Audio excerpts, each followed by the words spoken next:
ఓయ్ ఏంటి నాకు ఒక కుక్క కావాలి. ఏంటి నాకు ఒక కుక్క కావాలి. ఒక కుక్క కావాలి. అడొక్క కుక్క పిల్ల నల్లది ఉంది. ఆ, అది అది తీసుకుందామా? వాళ్ళ మమ్మీ ఒప్పుకోదు. చిన్న కుక్క పిల్ల కావాలి. నాకింది. బ్లాక్ దేంటి దాక్కుంది. నాకింది. పాలు తాగను అంటుంది. ఏమంటుంది? పాలు తాగను అంటుంది. పాలు తాగదు. మమ్మీ పాలు తాగలేదు. ఏమంటుంది నల్ల కుక్క? నేను తాగను.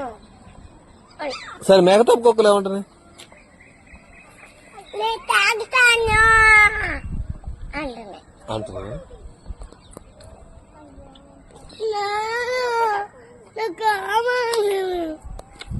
ఎత్తుకుడు